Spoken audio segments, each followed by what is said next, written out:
अनंतनाग हमले को अंजाम देकर आतंकियों ने अपने लिए तो आखिरी इंतजाम कर ही लिया है। साथ साथ पाकिस्तान ने भी अपने लिए मुश्किलें खड़ी कर दी हैं। अब पाकिस्तान को सावधान रहना होगा, क्योंकि हिंदुस्तान में इस हमले को लेकर जिस तरह पूरा देश गुस्से में है, उसका हिसाब तो पाकिस्तान को देना ही होगा। पूरा देश जानना चाहता है कि हिंदुस्तान के पास बदला लेने के लिए क्या क्या विकल्प है और सरकार किसको चुनेगी। आपको दिखाते हैं कि सरकार कैसे रणनीतिक, राजनीतिक और कूटनीतिक मोर्चे पर करारा जवाब दे सकती है।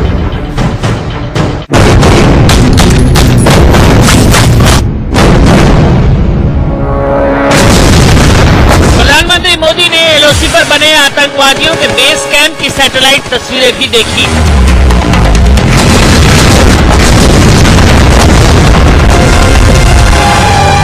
इसीलिए पहला और पुख्ता विकल्प तो यही हो सकता है कि हिंदुस्तान आतंकियों के इन बेस कैंपों को भी तबाह कर दे।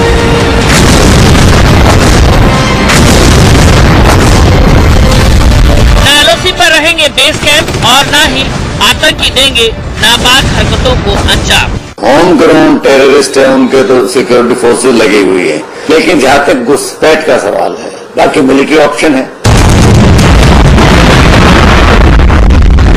सवाल ये भी है कि क्या हिंदुस्तान इस बार कोवर्ट ऑपरेशन करने का विकल्प अपनाएगा। जिस तरह अमेरिका ने ओसामा बिन लादेन को मार गिराने के लिए कोवर्ट ऑपरेशन किया था, कोवर्ट ऑपरेशन में भारत को भी महारत है। म्यांमार में भारतीय सेना ने 4 जून 2015 को मणिपुर में सेना के 18 जवानों के आतंकी हमले में शहीद होने के बाद 10 जून 2015 को भारत म्यांमार सीमा पर बने आतंकी कैंपों को तबाह कर दिया। तीसरा विकल्प भारत के साथ ये है कि वो इंटरनेशनल मंच पर कूटनीतिक तौर पर ऐसा माहौल बनाए कि पाकिस्तान को आतंकी देश घोषित करने का दबाव बने, उसे दुनिया से अलग थलग करने का अभियान चलाए, पाकिस्तान से मोस्ट फेवर्ड नेशन का दर्जा छीने, उसके साथ व्यापार और वीजा दोनों पर रोक लगाए, बलूचिस्तान और गिलगित बाल्टिस्तान के मामले को भी हवा दे, पूरी दुनिया को यह समझाए कि चीन ने जिस तरह से पाकिस्तान को बंधक बना रखा है, उससे पूरी दुनिया को क्या नुकसान हो रहा है। दुनिया को आतंकवाद के नुकसानों के बारे में भी कूटनीतिक तौर पर भारत को माहौल बनाना चाहिए। इसके अलावा भारत सीधा आतंक के आका सलाउद्दीन और हाफिज सईद पर ही निशाना साधने की रणनीति भी अपना सकता है। सलाउद्दीन को पीएम मोदी के अमेरिका यात्रा के दौरान ग्लोबल टेररिस्ट घोषित किया गया था, जबकि हाफिज सईद को अमेरिका ने पहले से ही दुनिया में आतंकवाद फैलाने वालों की लिस्ट में डाला हुआ है। सुरक्षा एजेंसियों को शक ये है कि सलाउद्दीन ने उसी का बदला लेने के लिए ये काम किया है। देश के प्रधानमंत्री नरेंद्र मोदी को एनएसए अजीत डोभाल पल पल की जानकारी दे रहे हैं। खुद पीएम ने एलओसी पर मौजूद आतंकी कैंपों की सैटेलाइट तस्वीरों को देखा है। इसका मतलब है कि मोदी किसी बड़ी प्लानिंग में है और दुनिया को अपने फैसलों से चौंकाने वाले मोदी इस हमले के आकाओं को कैसे चौंकाते हैं, ये देखने वाली बात होगी। जब हिंदुस्तान सर्जिकल स्ट्राइक करता है,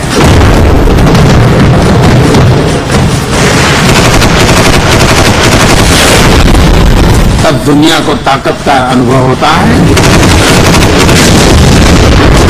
कि भारत संयम रखता है, लेकिन जरूरत पड़े तो भारत अपने सामर्थ्य का परिचय भी देता। सीमा पर होगा सर्जिकल स्ट्राइक 2। यह आतंकवाद मानव जात के ऊपर दुश्मन है।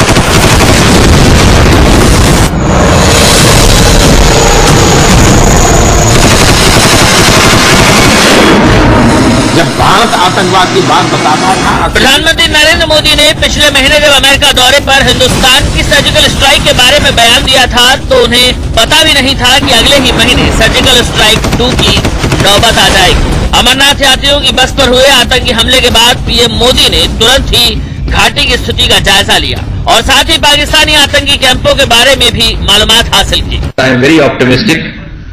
This militancy is also going to outlive its life, as we have seen happening in other parts of the country.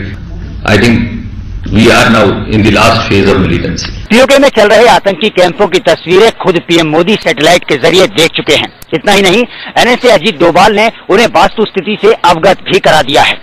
रक्षा मंत्रालय के सूत्रों का तो यहाँ तक कहना है कि सेना को पूरी तरह से अलर्ट रहने के लिए कह दिया गया है। लेकिन पीएम मोदी पिछली बार की ही तरह इस बार भी सर्जिकल स्ट्राइक को पूरी रणनीति बनाकर और इत्मीनान करके ही अंजाम देने के मूड में है। प्रधानमंत्री पूरे मामले में संयम, प्लानिंग और फिर अटैक की रणनीति पर काम कर रहे हैं। रक्षा मंत्रालय के सूत्रों के मुताबिक इस वक्त स्ट्राइक करना इसलिए भी जरूरी है कि एलओसी के पास जो आतंकी कैंप चल रहे हैं, अगर उसका सफाया हो जाता है तो कश्मीर और घाटी दोनों में अमन और शांति कायम हो सकेगी। सरकार स्ट्राइक करने में ज्यादा देर भी नहीं लगाएगी, क्योंकि घाटी में और उस पार अभी आतंकी सक्रिय है। इसके बाद मौसम बदलेगा और बर्फ पड़ने लगेगी तो फिर आतंकी अपने बिलों में घुस जाएंगे। जब तक हम पाकिस्तान पर कोई बंदिश नहीं लगा पाएंगे, जब तक पाकिस्तान से इस घुसपैठ की कीमत नहीं वसूल कर पाएंगे, ये घुसपैठ चलती रहेगी। कम हो जाती है बर्फ के दौरान, लेकिन जीरो नहीं होती है, पॉसिबल फिर भी है। सेना प्रमुख बिपिन रावत ने खुद घाटी में मोर्चा संभाल रखा है। सीआरपीएफ के डीजी से लेकर तमाम बड़े अधिकारी से लगातार मीटिंग चल रही है। हमले के बाद सुरक्षा की जिम्मेदारी के साथ साथ आतंकियों के आगे की रणनीति को नाकाम करना फिलहाल प्राथमिकता में है।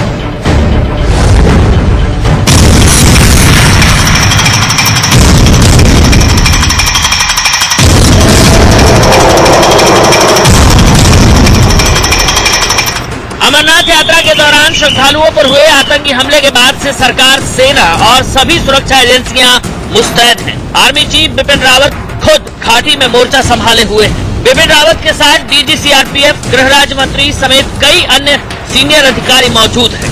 मंगलवार शाम तक सभी के बीच सुरक्षा के मुद्दे पर अहम बैठक हुई है। एनएसए अजीत डोभाल ने पीएम को पूरी स्थिति की जानकारी दे दी है। आर्मी चीफ बिपिन रावत ने चीफ सेक्रेटरी, चिनार कोर्स कमांडर और जम्मू कश्मीर के डीजीपी से बात की। उन्होंने सेना को साफ निर्देश दिए कि आतंकियों पर दबाव बनाया जाए। इतना ही नहीं, अब जो सेना का प्लान है वो दक्षिण कश्मीर पर दबाव बनाने का है, वहां पर फैले आतंकियों के नेटवर्क का सफाया करने का है और इसमें जम्मू कश्मीर पुलिस भी सेना का कंधे से कंधा मिलाकर साथ देगी। और जो आतंकवादी ने जो दुष्कर्म दुष्कृत्य किया, उन लोगों को छोड़ने का सवाल ही नहीं है। वो पाकिस्तान प्रेरित या लश्कर तोयबा प्रेरित जो भी हो, उनको छोड़ेंगे नहीं। अनंतनाग में हुए आतंकी हमले के बाद सेना ने अपना तलाशी अभियान शुरू कर दिया है। इसी दौरान मंगलवार की शाम सेना से आतंकियों की मुठभेड़ हुई और सेना ने हिजबुल के 3 आतंकियों को ढेर कर दिया।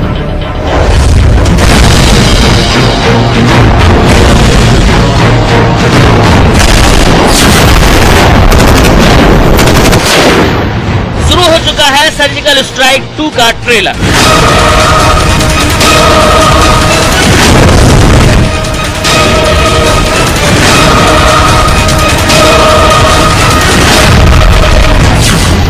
जम्मू कश्मीर के बड़गाम में 3 हिजबुल आतंकी हुए ढेर।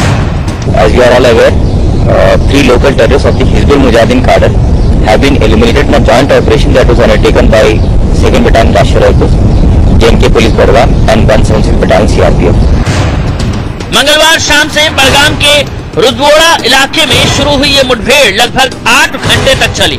मारे गए आतंकियों की पहचान दाऊद अहमद उर्फ मुसैब, जावेद अहमद शेख और मुदस्सिर अहमद के तौर पर हुई है। अनंतनाग में बस पे हुए हमले के बाद सुरक्षा एजेंसियों को एक बड़ी कामयाबी हाथ लगी। बड़गांव में जानकारी मिली कि करीबन 3 आतंकी एक घर में छुपे हुए हैं। सुरक्षा एजेंसियों ने सीआरपीएफ, आरआर और आर्मी के साथ साथ जम्मू कश्मीर पुलिस ने पूरे इलाके को घेर लिया और मंगलवार देर रात इस ऑपरेशन की शुरुआत की और इसमें 3 आतंकियों को सुबह होते होते ढेर कर दिया। इन 3 आतंकियों के नाम अकीब, दाऊद और तीसरा आतंकी जो था वो वहीं ढेर कर दिए गए। सोमवार को अमरनाथ यात्रियों पर हुए हमले के बाद आतंकवादियों की तलाश में चलाए गए अभियान के तहत महगाम इलाके में स्थित रुद्वोड़ा गांव में घेरेबंदी डाले सुरक्षा बलों की एक संयुक्त टीम पर देर शाम 7:30 बजे आतंकवादियों ने गोलीबारी कर दी, जिसके बाद मुठभेड़ शुरू हुई। इस ज्वाइंट ऑपरेशन में केंद्रीय रिजर्व पुलिस बल यानी सीआरपीएफ, सेना के आतंकवाद रोधी इकाई, राष्ट्रीय राइफल और जम्मू एंड कश्मीर पुलिस का विशेष अभियान समूह शामिल था। बडगाम ऑपरेशन के बाद भी सेना रुकने के मूड में कतई दिखाई नहीं दे रही है। खासतौर पर दक्षिण कश्मीर पर फोकस किया गया है। वहां पर मुखबिरों का जाल फैलाने के अलावा इंडियन मुजाहिदीन और लश्कर के आउटफिट से जुड़े लोगों की तलाश जारी है। सेना का इरादा किसी भी सूरत में अब लश्कर और हिजबुल मुजाहिदीन के नेटवर्क को बड़ा धक्का पहुंचाने का है। देश में जब जब बड़े आतंकी हमले हुए हैं उसमें कभी लश्कर-ए-तैयबा का नाम सामने आया तो कभी हिजबुल मुजाहिदीन जैसे आतंकी संगठन में हमले की जिम्मेदारी है। लेकिन अमरनाथ यात्रियों पर हुए आतंकी हमले में आईबी ने जो गृह मंत्रालय को रिपोर्ट सौंपी है उसमें चौंकाने वाला खुलासा हुआ है। खुलासा ये कि इस हमले को दोनों आतंकी संगठनों ने मिलकर अंजाम दिया है।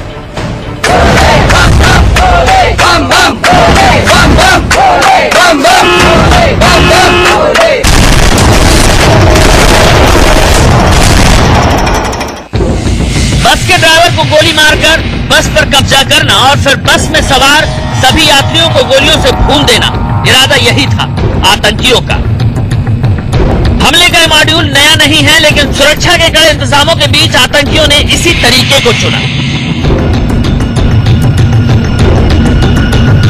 हालांकि अब तक किसी भी आतंकवादी संगठन ने हमले की जिम्मेदारी नहीं ली है, लेकिन खुफिया विभाग के सूत्रों से जो बड़ी जानकारी मिली है उससे ये बात सामने आई है कि आईबी ने गृह मंत्री को जो रिपोर्ट सौंपी है उसमें बताया गया है कि लश्कर-ए-तैयबा और हिजबुल मुजाहिदीन दोनों आतंकी संगठनों ने मिलकर इस हमले को अंजाम दिया है। सुरक्षा एजेंसियों को यह जानकारी मिली है कि अनंतनाग हमले में यानी जो श्रद्धालु थे उन पर हमले में एलईटी का हाथ है। इसको लेकर सबसे बड़ी जानकारी इंडिया न्यूज के बाद जो है वो ये कि लगातार इस मामले में न सिर्फ अबू इस्माइल बल्कि उसके साथ 3 और लोग यानी आतंकी शामिल थे, जिनकी जानकारी इंडिया न्यूज पहली बार अपने दर्शकों तक पहुंचा रहा है। इनके नाम थे आजाद मलिक जो अरवानी के रहने वाले हैं और मुज्जबिल मंजूर जो कुलगाम का रहने वाला। चौथे आतंकी की लगातार अब भी जांच जो है या फिर उसकी जो जानकारी है इकट्ठा किए जाने की पूरी कोशिश चल रही है। ये बात साफ हो चुकी है कि हमले में पाकिस्तान का हाथ है, क्योंकि आतंकी हमले के दौरान जिस गोली का इस्तेमाल किया गया वो पाकिस्तान की है।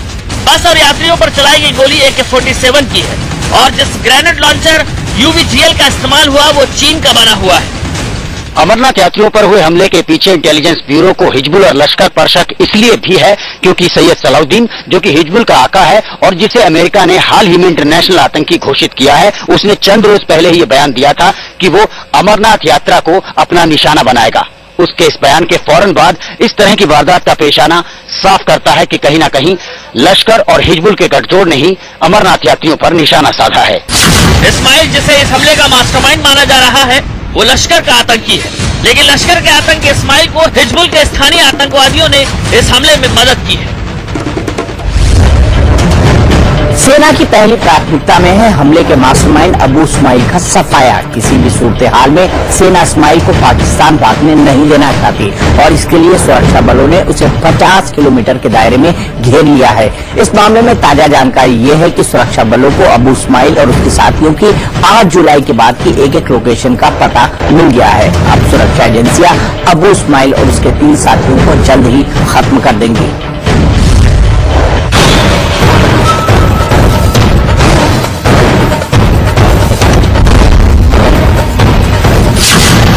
कुछ ही घंटों में खत्म हो जाएगा अबू इस्माइल का खेल।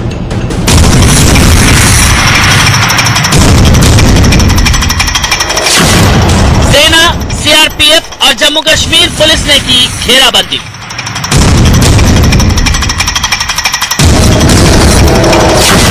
हथियारों से लैस 250 कमांडो तलाश रहे हैं इस्माइल। अमरनाथ यात्रियों पर हमले का मास्टरमाइंड अबू इस्माइल का जिंदा बचकर भाग जाना मुश्किल है।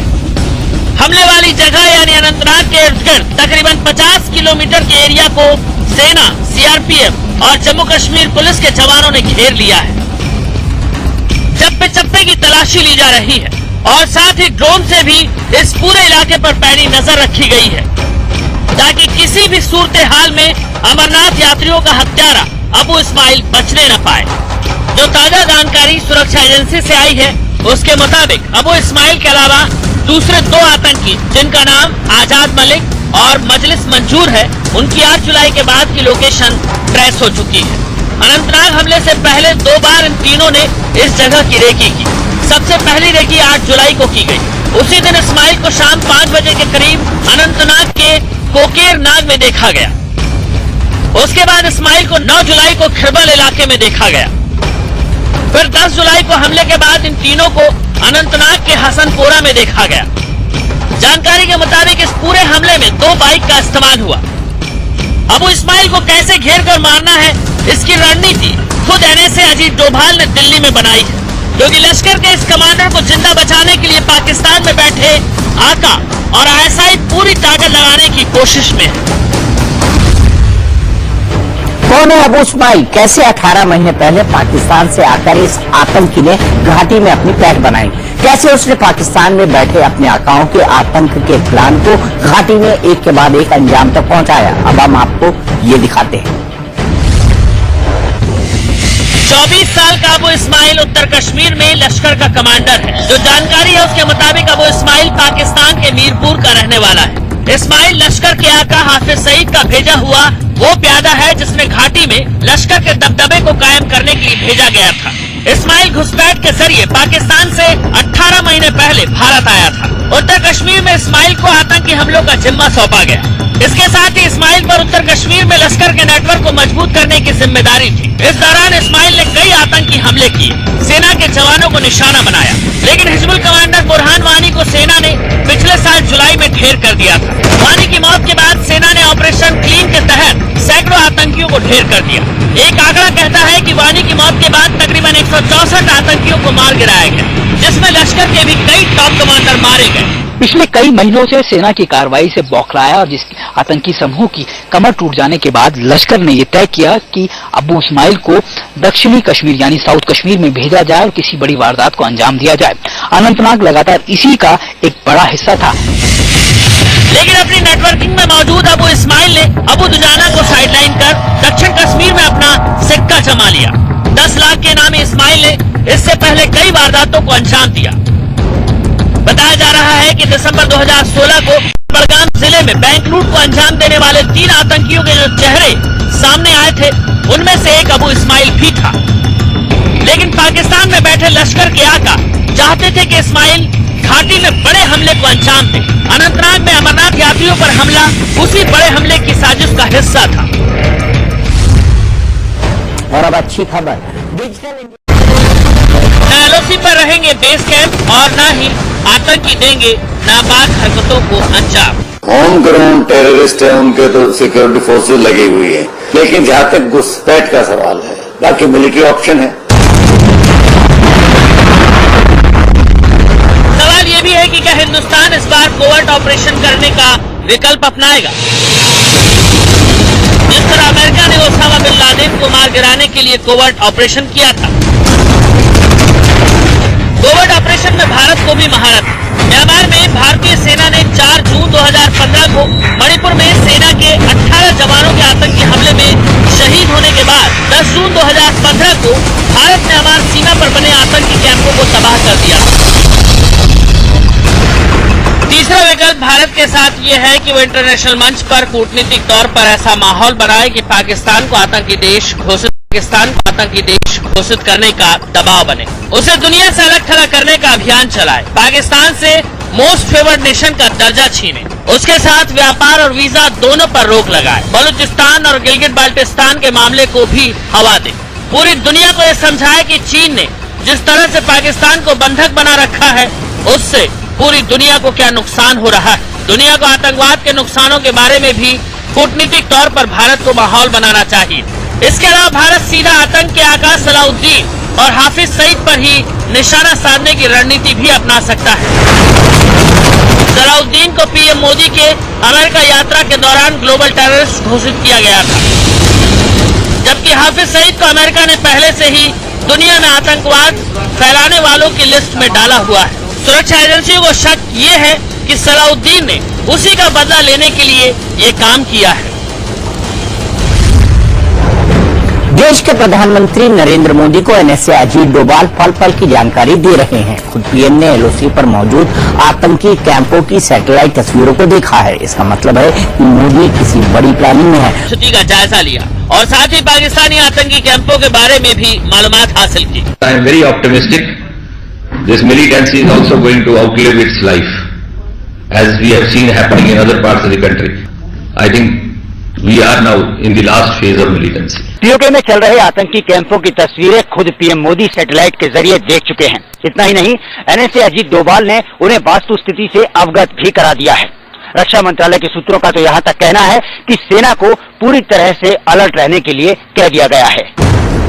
लेकिन पीएम मोदी पिछली बार की ही तरह इस बार भी सर्जिकल स्ट्राइक को पूरी रणनीति बनाकर और इत्मीनान करके ही अंजाम देने के मूड में है। प्रधानमंत्री पूरे मामले में संयम, प्लानिंग और फिर अटैक की रणनीति पर काम कर रहे हैं।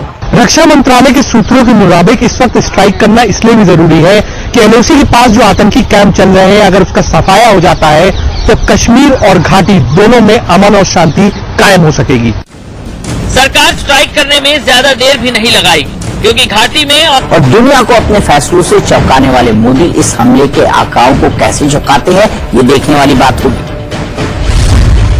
जब हिंदुस्तान सर्जिकल स्ट्राइक करता है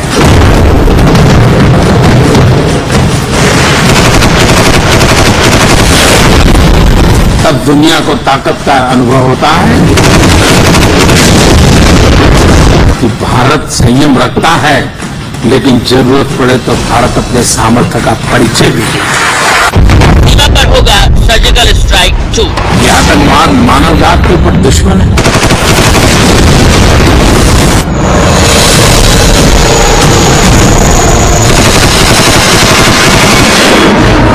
जब भारत आतंकवाद की बात बताता था, प्रधानमंत्री नरेंद्र मोदी ने पिछले महीने जब अमेरिका दौरे पर हिंदुस्तान की सर्जिकल स्ट्राइक के बारे में बयान दिया था, तो उन्हें पता भी नहीं था कि अगले ही महीने सर्जिकल स्ट्राइक 2 की नौबत आ जाएगी। अमरनाथ यात्रियों की बस पर हुए आतंकी हमले के बाद पीएम मोदी ने तुरंत ही घाटी की अनंतनाग हमले को अंजाम देकर आतंकियों ने अपने लिए तो आखिरी इंतजाम कर ही लिया है, साथ साथ पाकिस्तान ने भी अपने लिए मुश्किलें खड़ी कर दी हैं। अब पाकिस्तान को सावधान रहना होगा, क्योंकि हिंदुस्तान में इस हमले को लेकर जिस तरह पूरा देश गुस्से में है, उसका हिसाब तो पाकिस्तान को देना ही होगा।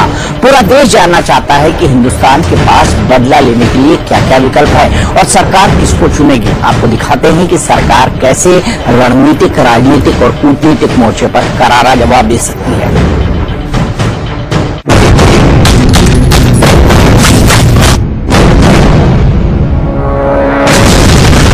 प्रधानमंत्री मोदी ने एलओसी पर बने आतंकवादियों के बेस कैंप की सैटेलाइट तस्वीरें भी देखी।